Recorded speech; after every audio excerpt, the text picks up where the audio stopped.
present-day Philippines and to the world. In today's time, we can't deny the fact that the world faces a lot of issues including bullying, which brings a massive effect to the doer and its victim. Bullying can be done through physical, verbal, and even through the use of media and technologies also known as cyberbullying. According to the research, bullying is one of the worst problems of children and teenagers. It results to physical injury, social and emotional distress, self-harm, and worse, death. Bullying is an epidemic. It is rampant, widespread, pervasive, and the effects can be catastrophic. It occurs in our communities, in our schools, and sadly, even in our homes. Bullying statistics are staggering, scary, and merit serious consideration and immediate action. According to the 2019 statistics on National Center for Educational Statistics, 1 out of every 5 students reported being bullied.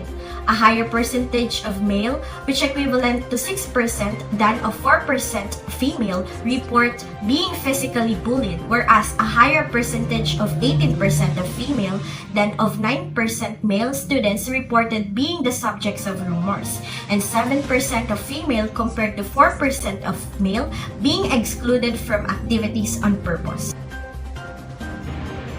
Bullying goes against the teaching of Jesus Christ and the general rules of the Methodist Church.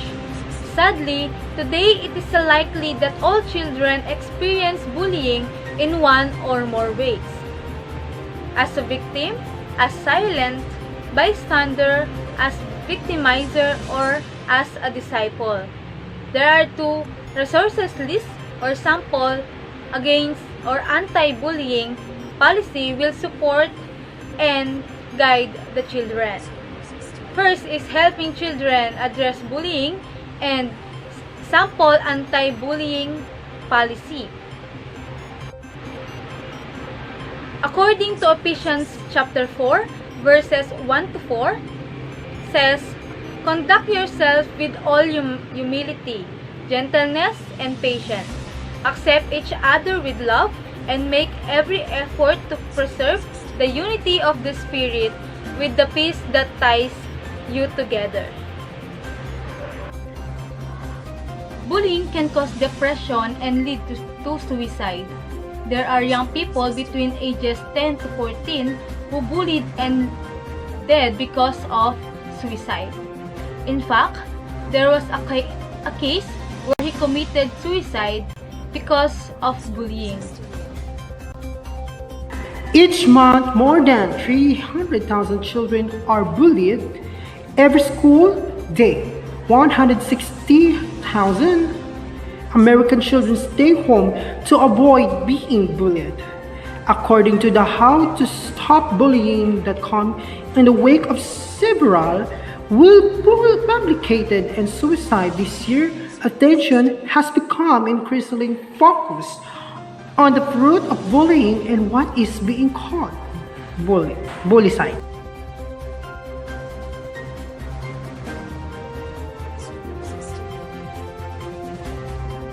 Meanwhile, another report came from us of another bullied teen belongs to UMC has attempted suicide. Erica Faith is here to give us information regarding the incident. Good morning, everyone. Yes, thank you, Anchor. As of the moment, there's also one woman attempting to commit suicide because of bullying. A suicide note she wrote, "I bet nobody's gonna even remember my name after this." Why this girl commit suicide? Here's the news. Amanda's childhood was such a happy one. It's no wonder so many were shocked when they heard she had used the cloth cord from her hooded sweatshirt to hang herself in school restroom on December 11, 2008. She barely survived and is today a paraplegic living in a nursing home near her parents' home in San Jose, California. After Amanda commit suicide or attempt suicide, her parents found the high school junior had received 3,500 text messages in 1 month. They suspect most of those messages came from 2 girls whom Amanda had tried to befriend, but whom turned on her by falsely accusing her of being lesbian and of having AIDS that she was intentionally spreading. Amanda Brownell was what many would label as artistic, an anchor, an actor, singer, and dancer in the theater arts program, a member of the marching band and the school color guard, a gymnast, a musician, and a soccer player. She was very active in and out of school. As an acolyte, youth group member, bell choir participant, and vacation Bible school helper. The well-liked teen was also familiar face at her church, Cambrian Park United Methodist. Her home life was good too. In fact, people would often tell Anne and Jim, "You should write a book, your kids are so great and well-behaved." Theirs was the house where all the kids liked to hang out. It was the house where it was safe to say whatever was bothering them, said Anne.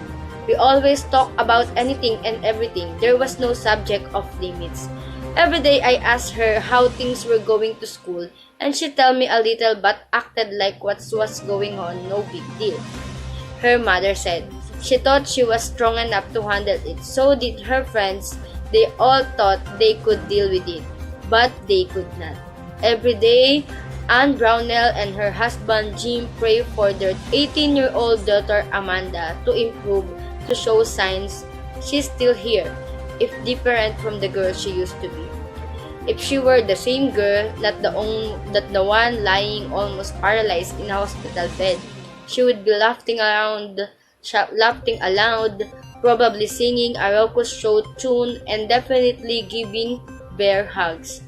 We call her Hugs world famous because Amanda would embrace you so tightly that there was no doubt you've been hugged, Anne said. She was always happy and smiling. Through prayer and perseverance, Amanda was having improvement little by little, thanks to her parents who were always there for her. They prayed for her to be breathed on her own, and soon she was taken off the ventilator. They prayed for her to see, and eventually, she looked at the colorful pictures and hung on the walls of her room. They prayed she could move her hands and feet.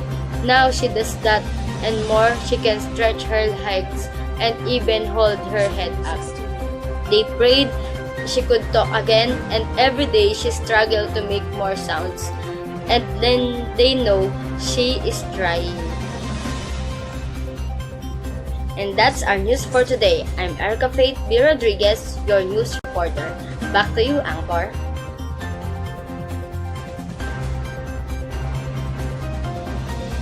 Thank you, Erica Faith, and thank you, reporters, for telling us the two stories wherein we learn a lot from it.